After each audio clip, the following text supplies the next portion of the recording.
What am I doing? I'm talking to an empty telephone. I don't understand. Because there was a dead man on the other end of this fucking line.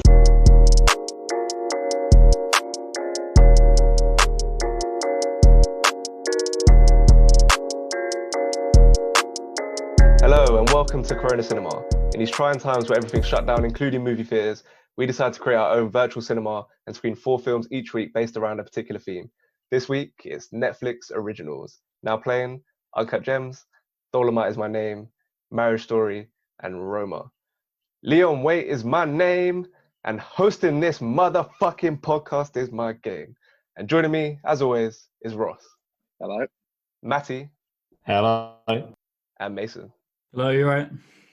And I'm going to start with my pick this week, which is Uncut Gems, which isn't really a Netflix original. If you were in America, it'd be very much an A24 film, but internationally it's on Netflix. And if you don't follow this stuff like me, you just go onto your app and see the big N on Uncut Gems and assume it's an original. So I'm going to count it. And Uncut Gems, let's get into our synopsises from Netflix, of course. With his debts mounting and angry collectors closing in, a fast-talking New York City jeweler risks everything in hopes of staying afloat and alive.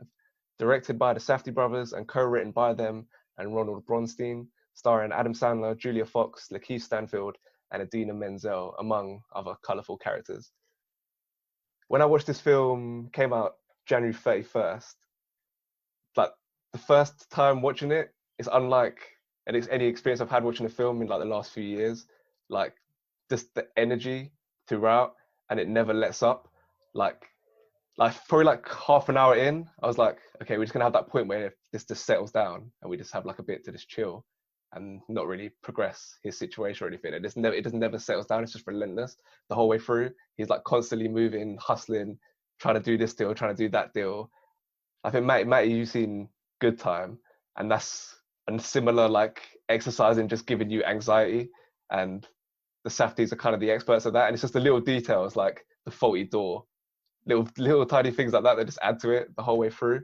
And I think one thing it hasn't really got like that much credit for is like being a depiction of addiction, in his case like gambling, because like literally any time he gets like a leg up, like when he gets KG's ring, when KG wants to take the opal away, as soon as he gets the ring, he goes to the pawn shop and then uses that money to go make another basketball bet. Like he's just constantly like shuffling things around to make more bets and do everything. When at that point he could have paid his debt to, I think his name's Arno, and like he's influencing his son as well to start making bets. Like he's just a guy who's consumed by this lifestyle and he'll never stop. And that's why, like when the ending happened, like it was a shock, and I was sat there like, what the fuck just happened? But thinking about it, and especially watching it a second time, I've seen it like 4 or 5 times now. But like thinking about it more, it's like he has to die at the end, because all that was going to happen was he'd take that money and try to win even bigger. It wasn't like, oh yeah, we've got all this money now. Me and my girlfriend can go settle down, sail off into the sunset, all sorted. I can pay off my debts. Like he had to die because it would just gone like he was always going to spiral out of control because he's just self-destructive. And I think like the tragic element of his character is that he's aware of it on some level. Like that scene when he breaks down and he's crying. I think that he gets punched by the guy a few times, gets thrown into the water feature. Then he's in his office with like the things up his nose, blood on his face, crying, breaking down. You think, okay, he's realized like kind of the error of his ways. But then KG calls, ready to get the opal. And straight away, he's back on the hustle. He's back on the streets, going here, moving here, doing this, doing that. Like you think, oh, he might have learned his lesson, and then it's just straight away back to that lifestyle. And that's where you realize, okay, yeah, he's never going to stop. He has to die. And other little things as well. Just writing a movie to fit in with like sports fixtures is just like fun to me. Just as like a little thing, like nothing to do with like the quality of the film, but like having to actually think, okay, we need to get this guy because he played in those games, and then we got to write it because that result, that happened. Just a little thing like that I find really enjoyable. And Sandler as well. Like I think this uses his talents like to the best of it. Like his like style of comedy is really like aggressive. Like he loves to shout. He's very much like a sociopath in most of his like comedic roles. So using that for this kind of dramatic performance for someone who's just not off the rails, or kind of, but somebody who's just a bit neurotic, very like volatile, I think this is like perfect for Sandler. He's like incredible, like one of the best performances of last year.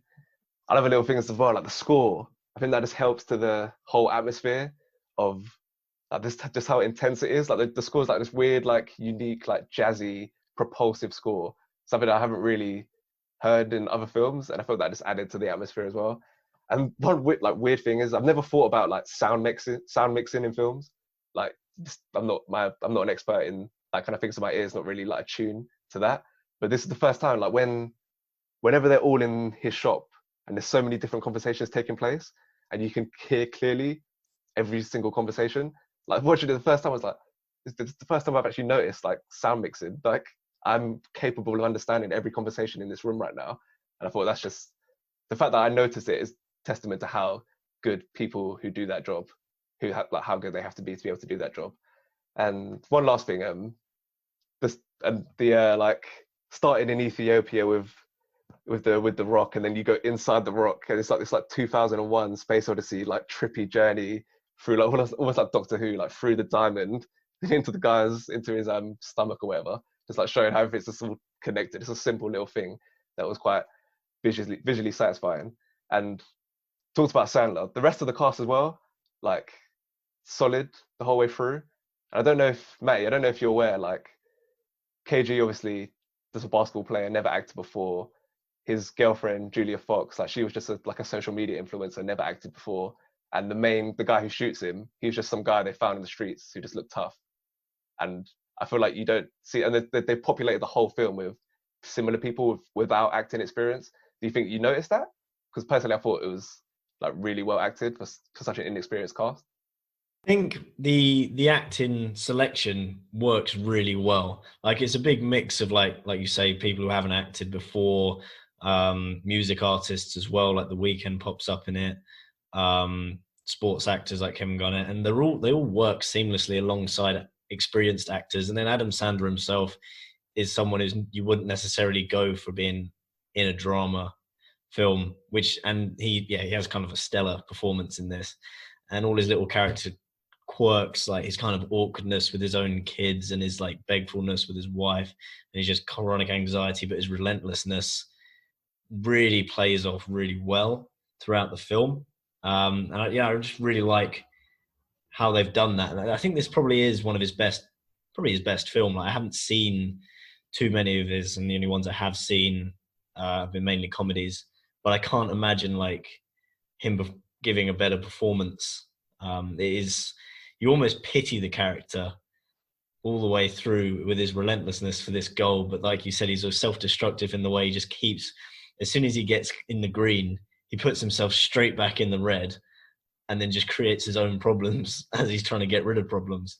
And the film just constantly keeps you just tense and anxious the whole time. I don't really like it. It's not good for my mental health, I don't think, because he's just barely surviving with each shady deal. And there's just so many stuff that can go wrong. And yeah, it does remind me of Good Time. It's that same level of chronic anxiety. And the soundtrack in Good Time as well, as it happens, is constantly like ticking over. And it's just like an unstructured kind of tumbling of events like life is. It doesn't come in acts, it's just like it runs on very well from each other. And the character is just the definition of shady and sleazy, which I quite like. And it is a shame when he kind of gets the amount of people he's pissed off in his journey to get where he is. And when he finally then makes the millions and he's like, yeah, sweet, I'm untouchable now, lets the guy in, he forgets how much he's pissed off that guy. He's pissed off everyone. And it kind of like makes sense that the guy doesn't care, he's just won $1 million. He's been pissed off by Adam Sandler the entire film, so he shot him in the face. And it's like, yeah, it makes sense that someone going through making this many bad decisions, even if he gets there in the end, there's going to be comeuppances to it. The funny thing is as well, like he already seems like pretty well off. Like he's got a business, he's got like a nice apartment, like really nice apartment, and he's got a house as well. Like he's already pretty well off. So he could easily, if he wasn't addicted, if he didn't have this addiction, like he could easily just put that all aside and live his life. Was that frustrating for you, Mason? Not in terms of the quality of the film, but in terms of following this character who just keeps making these dumb decisions basically when he could just live his life. Yeah, it's literally like one of those films where you're hitting your head against a wall because you see him make one step of progress, like you said. I feel like every half hour he sort of gets like one up to where he can resolve all of his debt issues, just sort himself out and settle down. But like you said, because of his addiction, he has to just keep pushing it further and further. And then like you're sort of led to believe that obviously his bet went through. So you're like, okay, surely he'll have to stop here. Then obviously you then see that the bet was pulled because of the debt that he owed, which obviously makes sense within the film.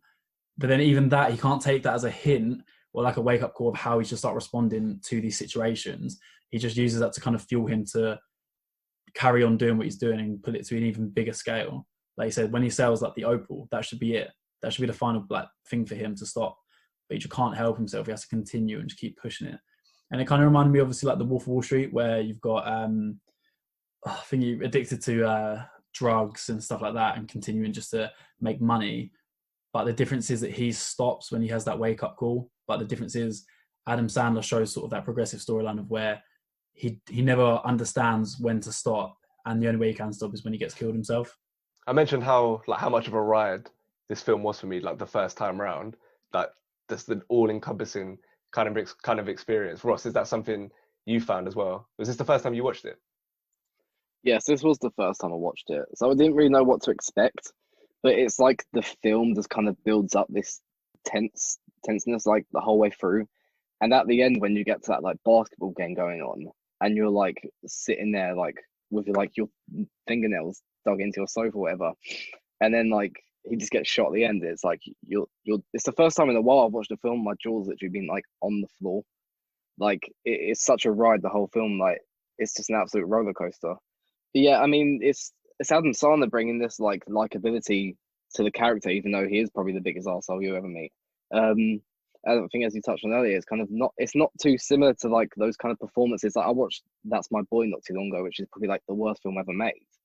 But it's not too different for them kind of performances, but it works in a drama film where it's actually well written and it has a good story.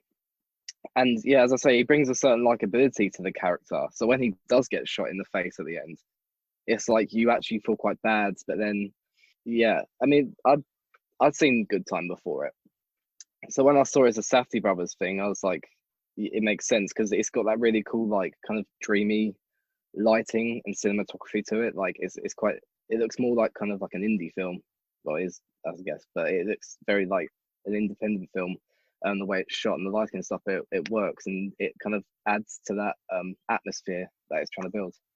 I can't stand Adam Sandler as an actor. Like prior to this film, I just find him so irritating.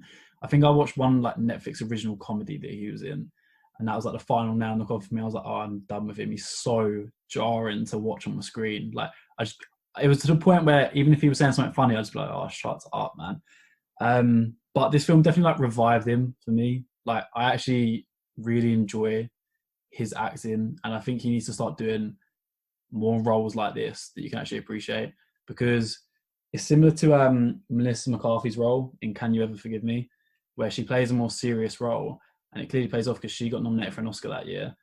And like you said, she's a similar actress to me where she pisses me off, but then they release this like one gem, and you're like, oh, bless. Like they kind of like save themselves. Okay, let's get some ratings. I'll start.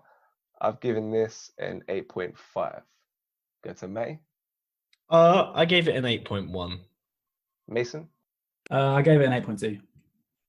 Ross. 8.3 for me. Okay, and Ross, we're going to you next with Dolemite Is My Name. In 1970s LA, struggling comedian Rudy Ray Moore hits it big with his raunchy alter ego, Dolemite, then risks it all to take his act to the big screen. Directed by Craig Burrow, co-written by Scott Alexander and Larry Karaszewski, starring Eddie Murphy, Wesley Snipes, Keegan-Michael Key, and many other funny black people. No Oscar nods, but it was nominated for Best Musical Comedy at the Golden Globes, while Murphy was nominated for his performance. Ross, why'd you pick this film? So I'd seen a couple of reviews about this film before, and I knew that this was kind of a different role for Eddie Murphy. It's similar to kind of the way we talked about Adam Sandler before, where he'd done these kind of what you call shitty movies. like Eddie Murphy's done Daddy Daycare and stuff, but this time he's actually in like a proper role. With like I heard it was a very good role for him, and he didn't disappoint either. He was really good in the film. I think at the start the screenwriting's very to the point. It kind of skips over a lot, but once they start filming the film, that's when the film really picks up, and I really enjoyed that from there on. I mean, the whole aesthetic and the cinematography and stuff, the kind of 70s vibe it gives you, and the soundtrack is just like awesome in this film. And yeah, as I say, Eddie Murphy really good in the film. Wesley Snipes is really good in the film. I'm glad Eddie Murphy's kind of done this role to kind of pick his career back up. I saw that at the kind of Golden Raspberries award. He got the Redeemer Award, and yeah, he deserved it. And I wouldn't have complained if he got an Oscar nod for this film either. His performance kind of drives the film. Yeah, I think this is like the perfect vehicle for his talents, like his energy, basically just galvanizing a group of black kind of comedic people. Like literally, if you were writing a role for Eddie Murphy, this is literally perfect for him, and it's probably his best performance since Dreamgirls. The whole cast was just vibrant, and yeah, definitely when they start making the film is when it's at its peak, because it does kind of brush over the bits before that. It kind of just goes within about 15-20 minutes, like, oh, he's no one in this record store, and now he's a someone in the community. And I just like how this is kind of like a symbol for like black creativity, because it's black people creating content for themselves, and they're trying not to have to seek white approval. Like, this is content that they enjoy. A lot of other people might not understand why it's enjoyable to them, why it's funny, but they enjoy it and it works, and there's a market for it. So I just like that, thinking about that from the real guy's perspective, Rudy Ray Moore, when he created this film, the idea that he was able to inspire people in his community. I just enjoy that. Mason, is that something you can appreciate about the film? It's largely just a comedy, a lot of laughs, but I thought that's quite a nice little message coming through. Yeah, I think having that like heavy cultural nod like throughout the film, like you said, not having to seek white approval and making something for the black community, solely for the black community, was really strong sort of throughout the film, because like you said, typically you'd have to, like they said, to seek that approval so heavily, or you even see your struggles where they don't want to make the film first because it's like there's no audience, no one's going to watch this, but rather that's his argument. That's Dolemite's argument. He's like, it's not for everyone, it's for a niche market, but it will still gain enough recognition and enough money to be a success. But it's only viewed as a success basically within the white community if it does well.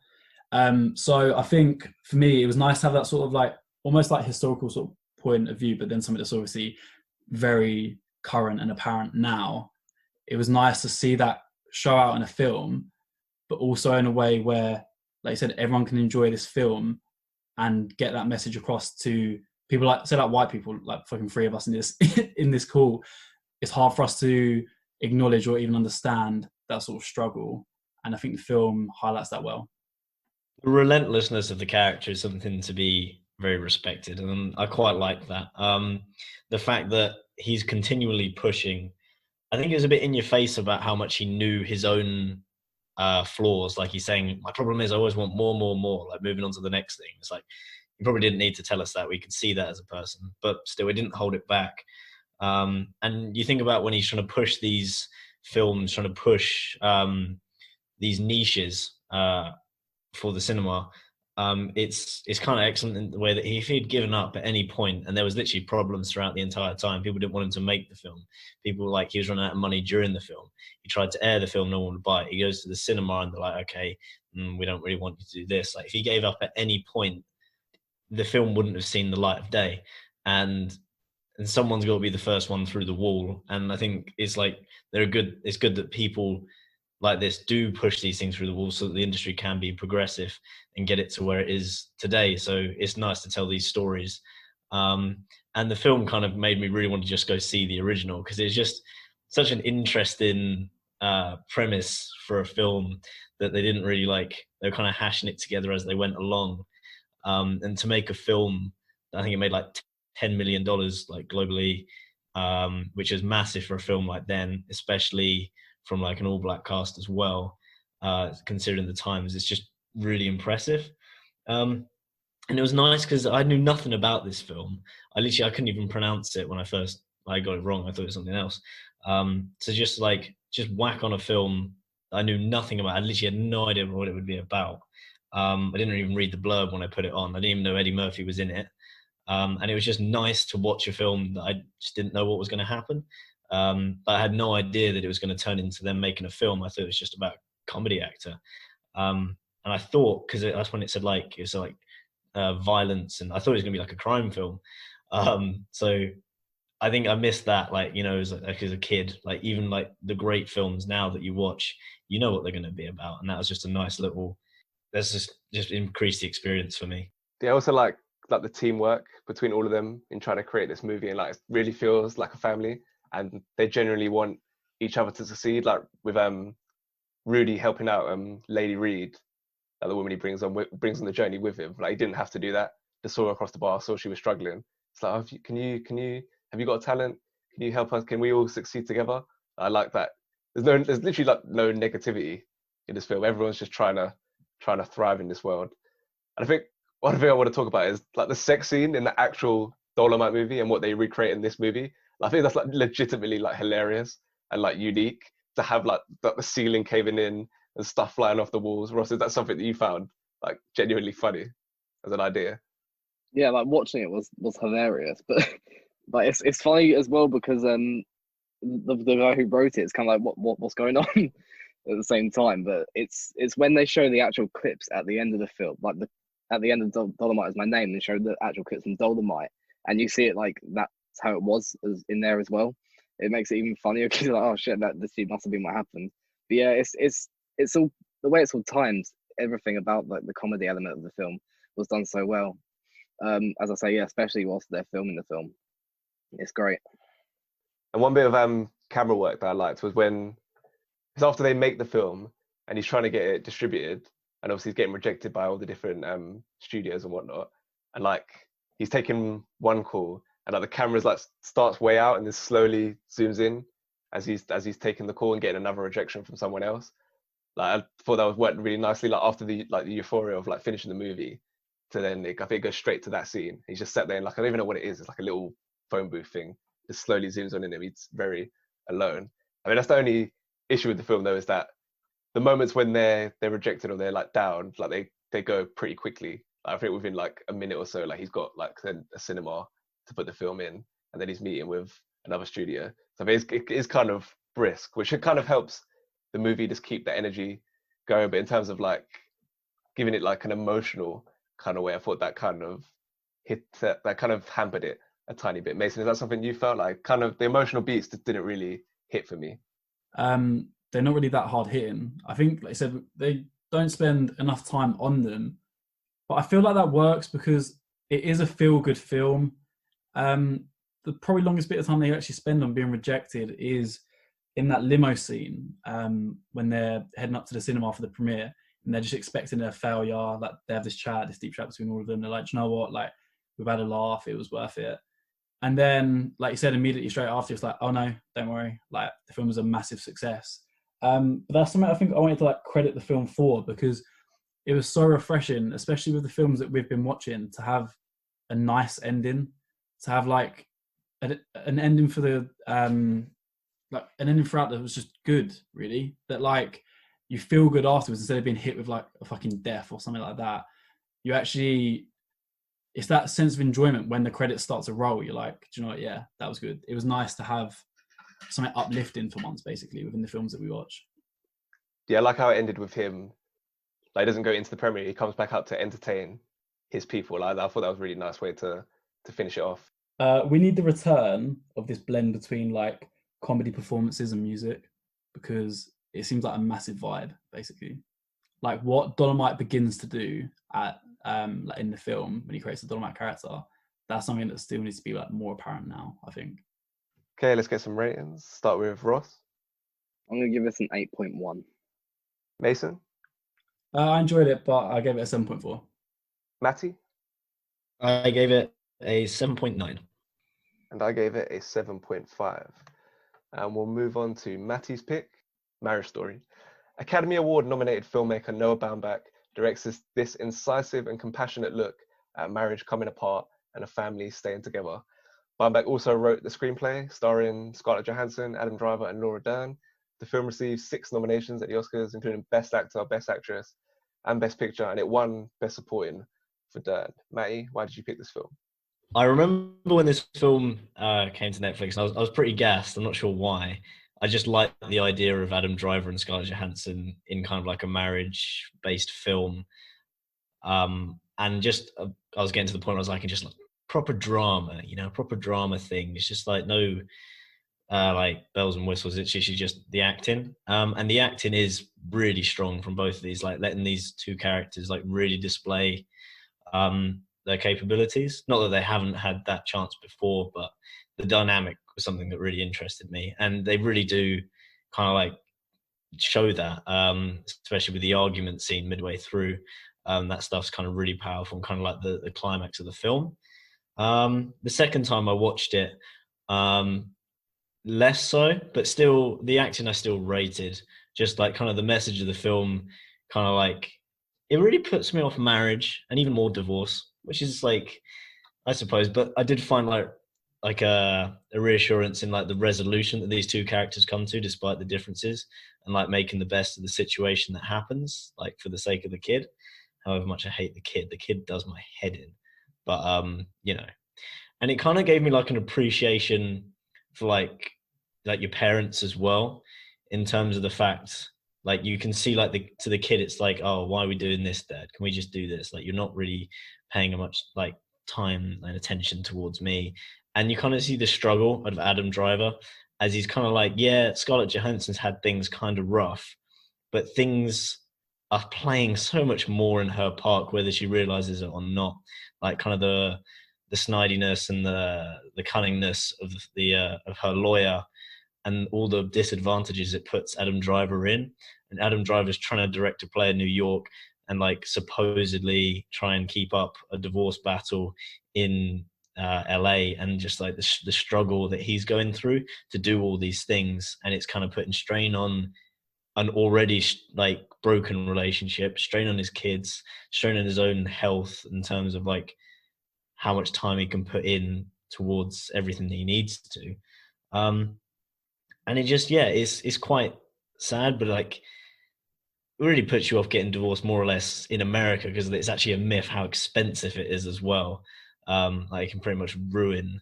It's not like you cut things 50-50. You cut things into thirds. You get a third, she gets a third, and the third goes to the lawyers. Like it's ridiculous. But it's kind of the right time as well for a film like this about budding artists in LA. There's a different theme to this film, and I was listening to a podcast where they talk about kind of like just all the LA budding actors and artists would just love this film and lap it up. And the next time I watched it in that light, I kind of did get a sense of it was just playing to that kind of audience, which is fair.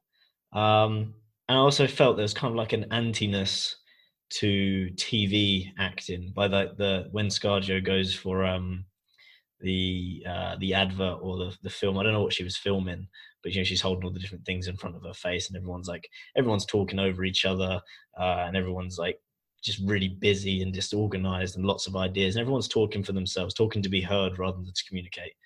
And it was in stark contrast to the way they directed. So I don't know if there was a bit of a message there that they liked theatre and play acting more than kind of I don't know what they were going against, but it felt like a bit of messaging that didn't. I'm not sure what I thought of it, but it was just there. But on the whole, I really like the way it starts with the letter and then it finishes with the letter as well. That kind of brings the film full circle.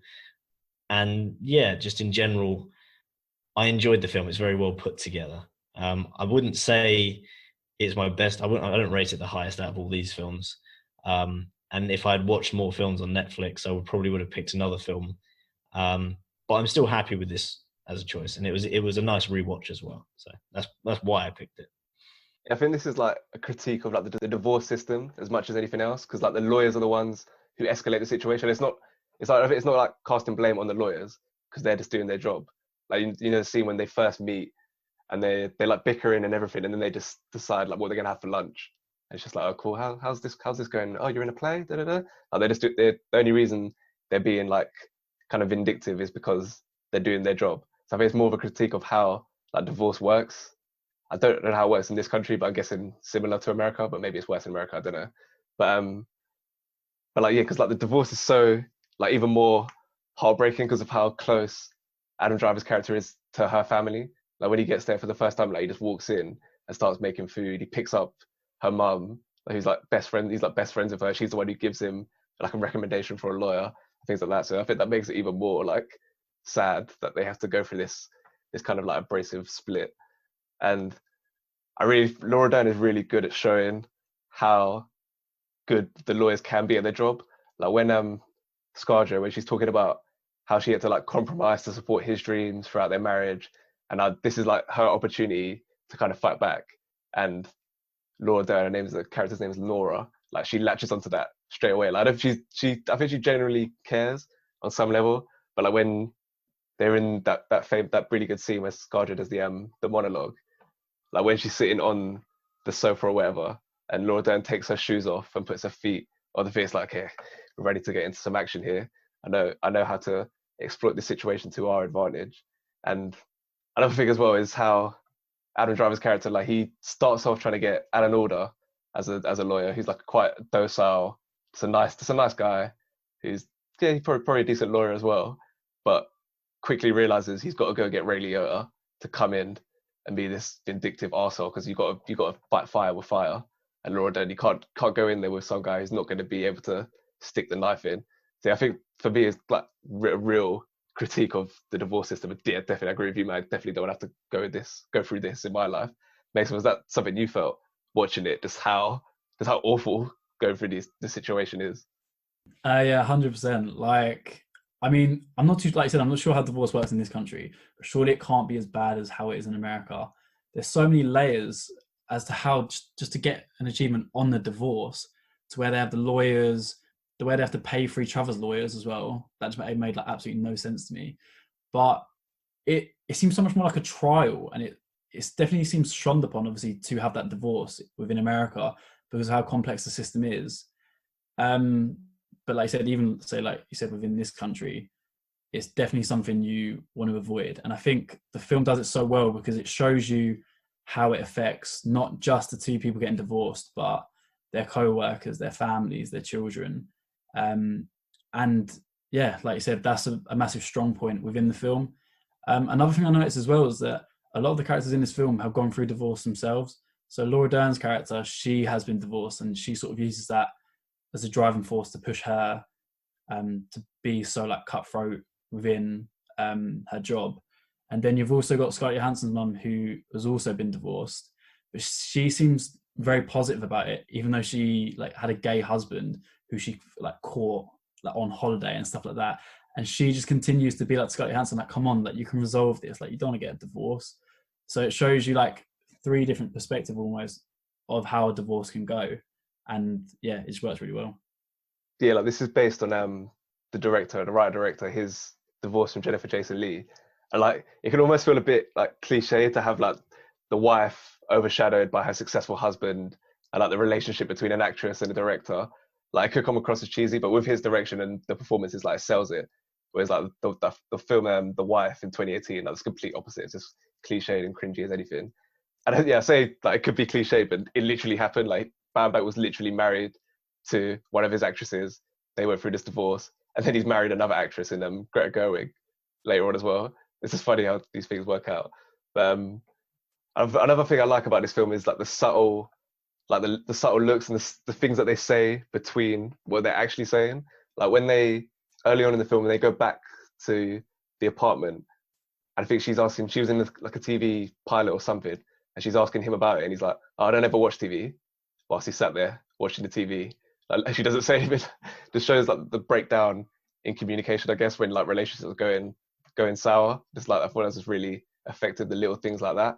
Ross, is that something you enjoyed about the film? Like you obviously have the big emotional, like heavyweight kind of scenes, like when ScarJo and Adam Driver really clash when they're shouting at each other, but also you have the subtle moments like that. Is that something you enjoyed about it?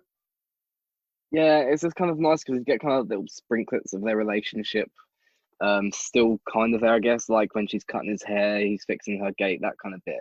And it's nice to have that those kind of bits in between, like the nastiness and like the kind of emotion of it all.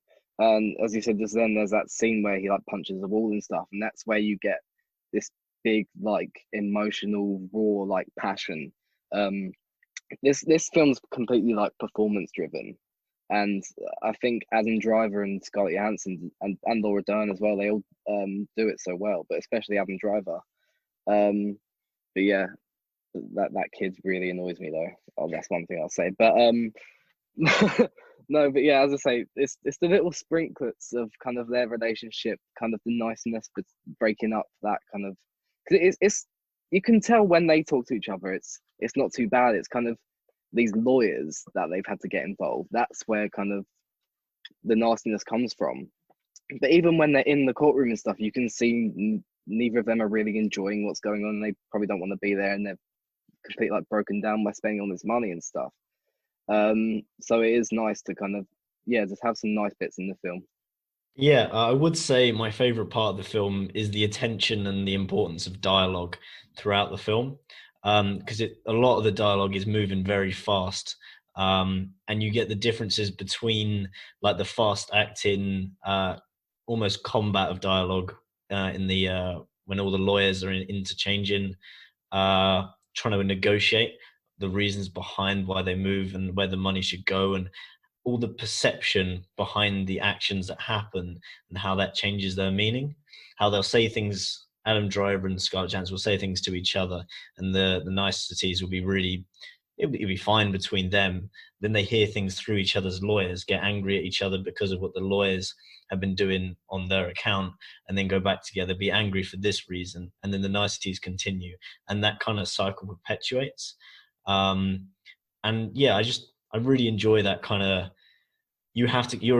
the long, wordy, lengthy conversations, and you're keeping up with them and trying to like dissect how and why things are working in a really nice way. And like Ross said as well, you get the shadows of relationships during these arguments as well. Like when she knows what he would want to be picked out for his lunches, blah, blah, blah, and things throughout, like, yeah, cutting the hair.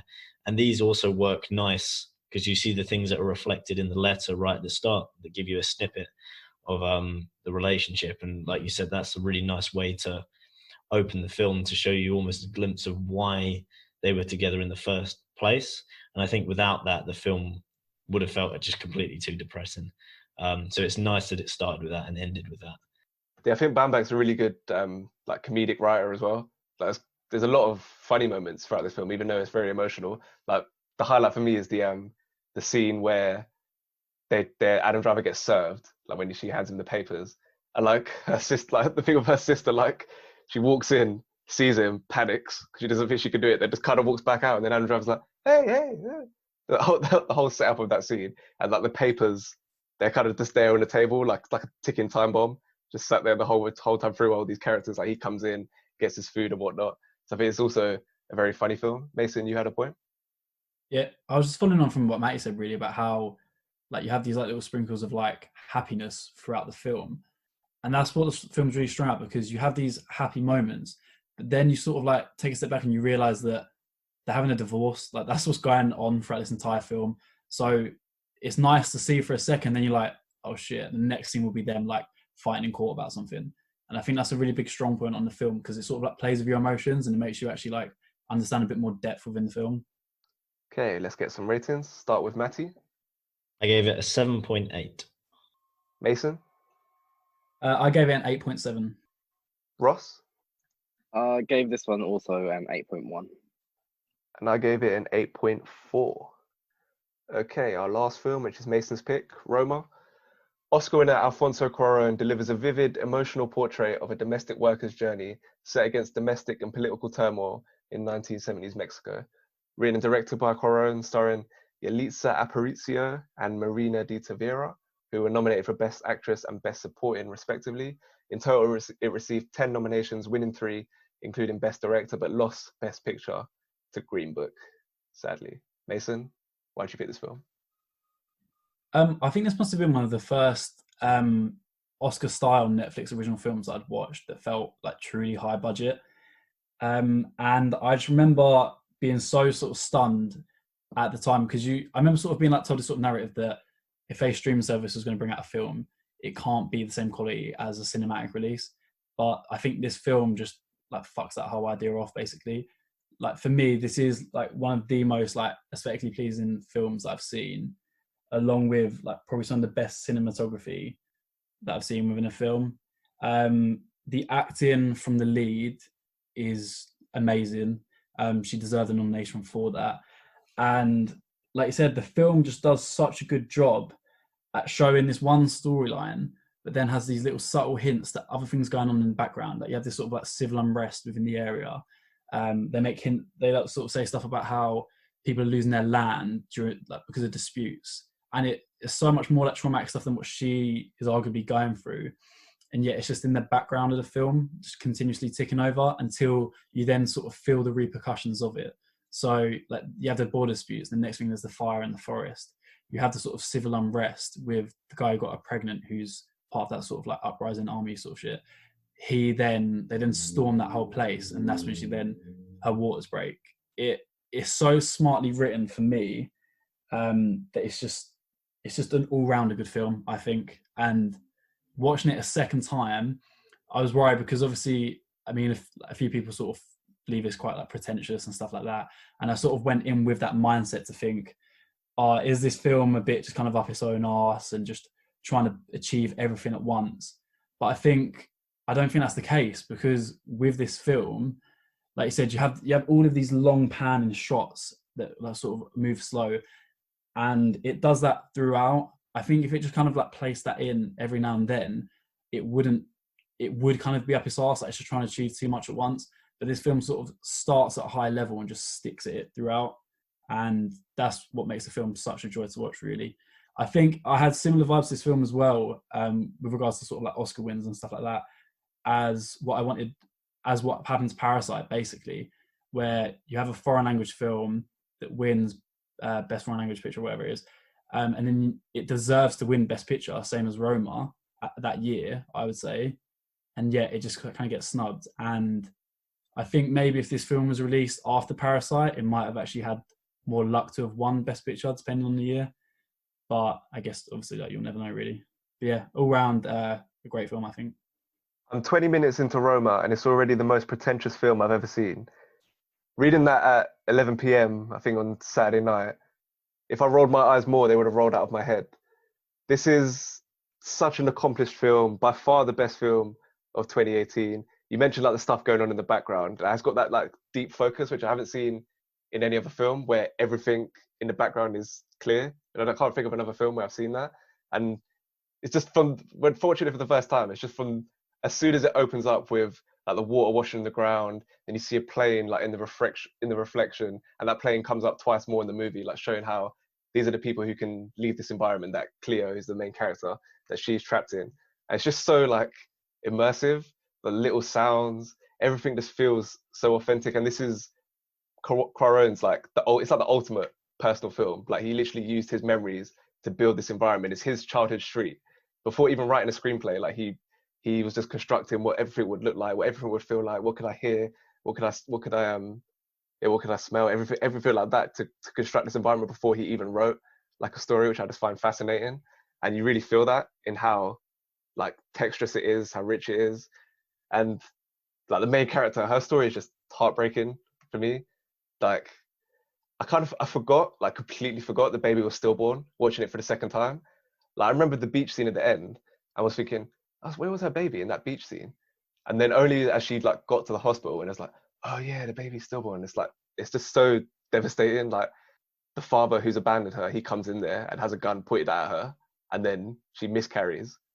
And one thing about that scene as well, like she didn't know that the baby was going to be stillborn, the actress. They just filmed it. And she just thought it was going to be, the baby would come out normal. So that you could see that in her face, like she full, like you really feel the emotion. And the nurse as well, like the doctors and everything, they were all real doctors, real nurses. So it adds like another layer of authenticity to it. Got quite a few things more to say, but I'll lend it over to the two people who hate the film on this podcast. I'll start with May. All right. Now, this film, yeah, it might be fantastic on paper. It might be like it feels to me like someone who came first in film school for like whatever they got for their grade or whatever, they're brilliant at it. But it just, I don't think it translated in terms of weight when it like came up. I think the first thing that really annoyed me was the opening sequence. You know, the title card where it says Roma and then it leads with like the directors and a few things. That is 4 fucking minutes long. You stare at the floor for 4 minutes while there's water being washed over it. Like, I get, yeah, it's a nice, like, slow intro to the film.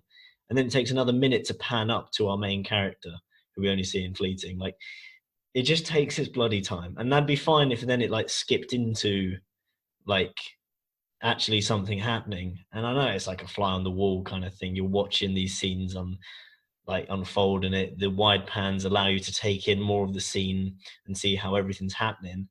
But it just gives you distance from the character.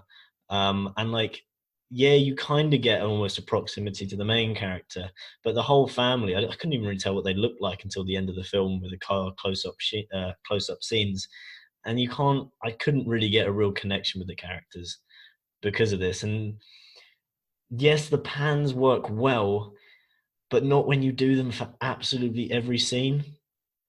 And every scene seems to start with the characters out of shot, and then halfway through the shot, they come into vision, and then they go out of it again with just these slow visuals. And I get it's about pace and working with the film, and you want to see what's going on around the outside, and that's a huge part of the film. It kind of just failed to grip me throughout the film. Like, I was kind of like, even when I was watching the baby get stillborn, I just didn't have any emotion to it. Like, I was like, okay, cool, right? Can we just like, I didn't feel anything towards it. Like, I'd watched 4 films that day, and I watched Moneyball before it, and I was more moved by Moneyball than I was by this film, which is a film about fucking baseball, which says a lot, I think. Yes, the acting is fantastic, and maybe I struggled just because it was in Spanish in terms of connecting with the character, just because I had to read everything they were saying rather than listen to them. But I do think the distance was too much. I did like how it showed the differentiation between classes and the hierarchy, having an entire family literally work for another family was quite interesting. And how when they went to the wealthy cousins' ranch, there'd be a whole subpopulation of servants and workers for the wealthy families, and then how they had their own area. I like that. That was quite interesting to see how things happened. But just parts of it just felt disjointed. Like when they're trying to put all the burning trees out, and some dude just walks right up to the camera, starts singing to the camera, then fucks off again. I didn't know what was going on. Yeah, that might get you like, I don't know, a few extra marks in an exam at film school, but I just didn't rate it. Yeah, I'm sorry, Mason, but it was just underwhelming. I think it's your fault for bigging it up so much, honestly. Yeah, okay, sorry I'm not like highty-tighty as you two, but I just didn't rate it. I'm sure Ross has got some things to say about it, but that's all from me. Mason doesn't need to defend himself. History will do that for him. But so Quaron, he's the smallest kid in the family. So this is kind of, there's a touch of guilt to him making this film, in that he wasn't able to appreciate like the maids and the workers within his like middle to upper class family. So there's kind of a touch of guilt to him making this film. He wants to shine the light on those people who are underappreciated. And I like films. There's films like True Romance, which they're films at another level where everything is hyper stylized, and this is like the greatest way a human can be in the movies, like using movies to make humans as best as they can be. This is just showing you like the mundanity of people's lives, and that's why that's why the slow pace really works for me, and I found it to be gripping the whole way through. And it is the way it shows like the character's loneliness, and like how like, you have Clea, who's abandoned by her boyfriend as soon as he realizes that she's pregnant. And that scene when I think she tells him in the cinema, and then he leaves, and then she comes outside and she's just sat there clutching her jacket with all this like noise going on around her. Like you just feel the loneliness then. And then again when she goes to his I don't know what he does, like some karate stuff in the field, like he goes to meet her and he rebuffs her again, and it doesn't even show her in that scene. The camera just pans over to the leaving car, I thought that was really effective. And then you have that linking in with the mother, who obviously the dad's had an affair and abandoned the family. And there's that one point where she comes back. I think she's drunk. She comes back. She like crashes the car a bit, and she's like, "We women are always alone." And that also has like a personal edge with Quaron. Like his dad abandoned his family. So I think it's just a really personal film, which I find that's really moving throughout. Like it's very understated, and I appreciate that. But I'll pass it over to Ross, who'll translate it a bit more. But I get that it's kind of like a more intimate look at life, but Marriage Story is that as well. But I enjoyed that. But there's something about this one. I think it's just so slow. As Matty said earlier, it took about 5 minutes for her to speak the floor, and like you pan around the whole house if I turn off the lights. There's a few other bits as well. This takes so long, and I think because it does take so long, it removes the kind of interest because you're kind of just watching like I don't want to watch a film. I don't want to watch someone sweep a floor for 5 minutes. I'm just like, kind of, what's going on? I mean, there's a few good moments in the film, but I think you lot have said that she's a really good actress. But the way I saw it, whenever something happened, she always pulled the same straight face. Like he literally came up to her in the store and her water's broken. He had a gun in her face, and she pulled the same straight face. I think she cried maybe once or twice in the film, but for the rest of the time, it's a straight face, and it kind of maybe she's numb to everything, but also in a film, it's just so unemotional. I mean, yeah, really good cinematography, kind of a filmmaking masterpiece, but the film itself isn't my cup of tea, really. As I say, I can see why people like it, but yeah, I just couldn't kind of get that.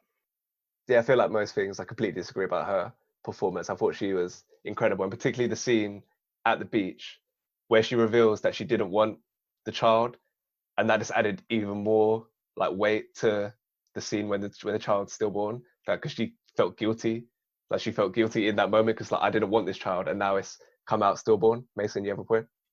Yeah, like it's interesting now, like how Ross and Matty said they didn't connect with the character because like we watched the same film, but for me, I was so gripped by her, and how the film is slow paced. You feel her whole journey, and you sort of go along it with her. And when she has these traumatic moments, like her acting for me is just like incredible. Basically, like you said about the whole scene when she has a stillbirth, even the scene when she walks like into the water and like you said admits that she feels guilt because she wanted the baby to die, like she didn't want the baby. Sorry, that her acting is just so good within it. And you got to think as well, a lot of the scenes that she's in, they're like one shot just progressively running through, and she delivers throughout. Like you don't see her acting dip slightly, I don't think at all. Yeah, there's two more like details that I really like the community between the servants of the different families, like when she goes to their cousins or whatever, and they speak like it's not full Spanish, it's like an indigenous version of Spanish. There's like another little sign of how they bond, but also like another bit of like class division. And the final thing is like it portrays a minority group without any stereotypes. Like Mexicans are usually very almost like animated characters in films. And I saw one thing as well, like a tweet about always films in like Mexico or any other, what's the word, third world country, the filter on the camera, like it's always like a bit murky. It doesn't look like how America or England would look on camera. They always make it look a bit murky to kind of denigrate the people. So obviously this film's in black and white, so that's not an issue. But I just like how they're not presented with any stereotypes. These are just normal people going through some stuff, and it's all just presented perfectly. Matty? The ending did pick it up for me in terms of when it has the resolution that she actually did show some emotion to what she'd been suppressing the entire film. That saved it in the end, that I didn't turn it off and go, I hate it. If I missed the last 5 minutes, I probably would like, yeah, this is a waste of my time.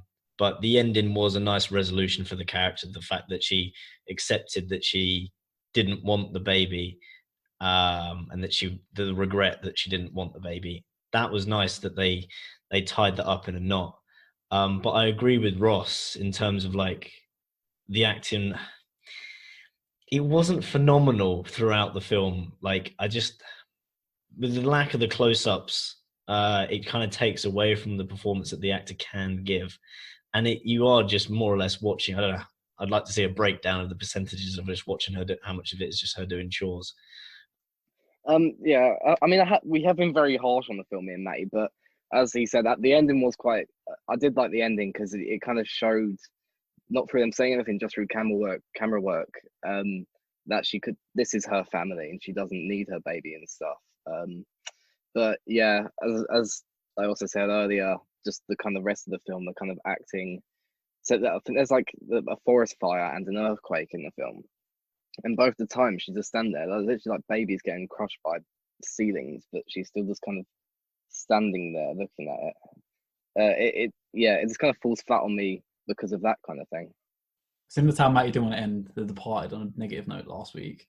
I just wanted to say how I've never seen a film with such an animated background, to where there is so much going on. Like you said at the beginning, Leon, with like the depth of the camera, they make sure that throughout this entire film, there's always something just going on, but in a lot of detail in the background, arguably sometimes more than what's happening at the forefront of the set. And the film just has so many layers that it just works throughout, really.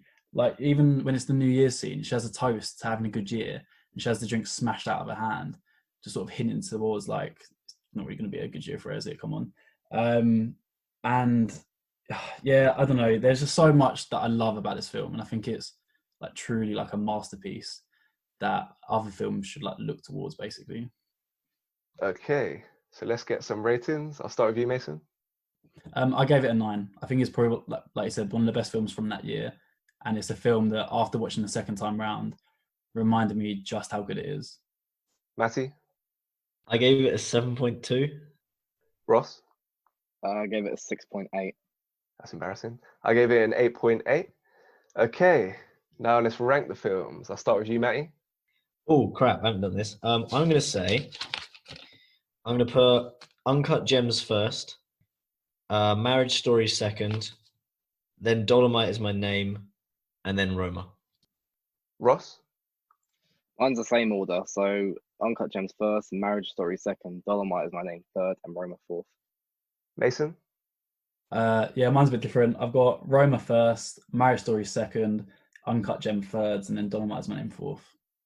And I've got Roma first, Uncut Gems second, Marriage Story third, and Dolemite Is My Name fourth.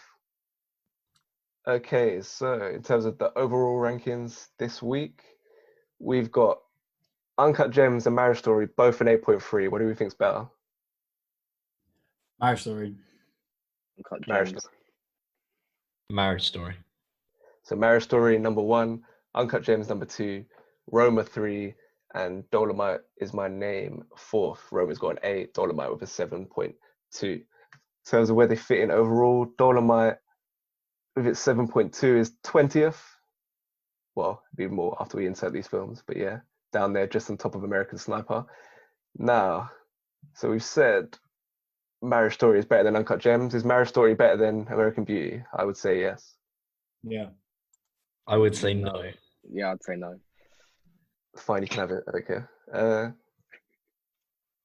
So They're Marriage fucking Story. Roma, you can't give him this. No, it's fine. They'll get judgment in the afterlife. I don't know. So Marriage Story goes in at 4, with Uncut Gems tailing it at 5. No, Roma. Is Roma better than The Departed? Yeah. Yeah. No. No. We gave you Marriage Story, so I'm taking that. Oh, was that the tactics of the one? Yeah. Fuck you. Which means Roma is 13th with an 8. And Dolemite Is My Name is 23rd after all of that. Interesting. Okay. Now let's get into our actor of the week. I'm going to start with Ross. For this, you could have gone between Eddie Murphy, Adam Sandler. They were both very good in their performance, but I actually went for Adam Driver. I thought the kind of emotion that he put into that performance was so good, and I couldn't see anyone that could have kind of done that in the same way. Yeah, so I've gone with Adam Driver. Matty? Who was the guy that is in Sorry to Bother You? Lakeith Stanfield. He's in Uncut Gems, and I wanna give it to him, but they just didn't give him enough screen time to show the range that I know he has, which is a shame. And yeah, I'd probably have to give it to Adam Driver just because of the pure range that he's shown. He's just excellent. Mason? I wanted to give it to the lead from Roma, but I've actually decided to give it to Adam Sandler, only because if you can go from being an actor that I hated and basically didn't want to watch the film because of him, to making me like highly regard the film as being like top tier, along with his acting being like incredible in it, it's hard not to sort of award him for that, basically. Yeah, I've gone for the lead in Roma, Yalitza Aparicio. She was untrained, so not an actor before this, and came in and delivered what I thought was a really moving performance. Okay.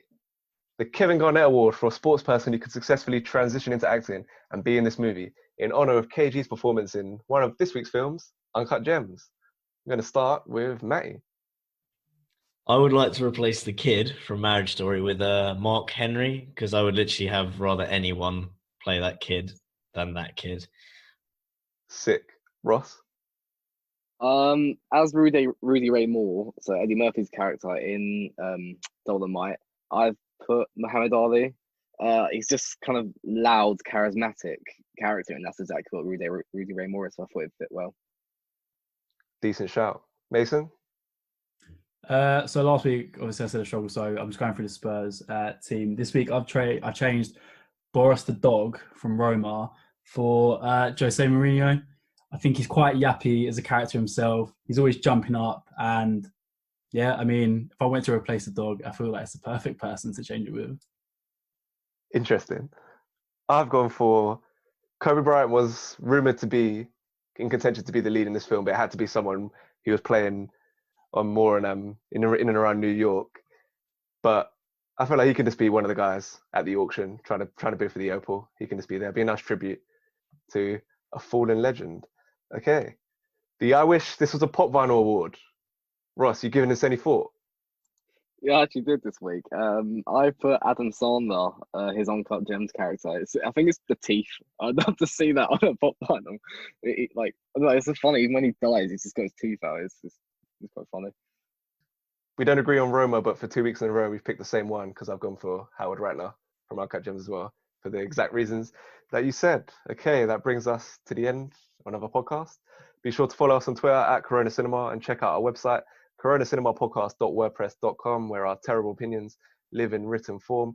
We're on Spotify, Google, Stitcher, all the popular podcast apps.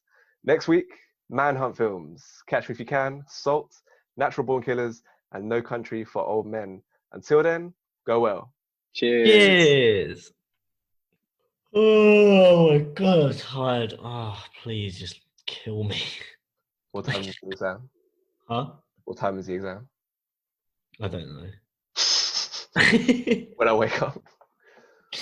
just start without me. Catch up. It's either at 9 or 10. I don't know. Try both. Am I still recording? Oh my days,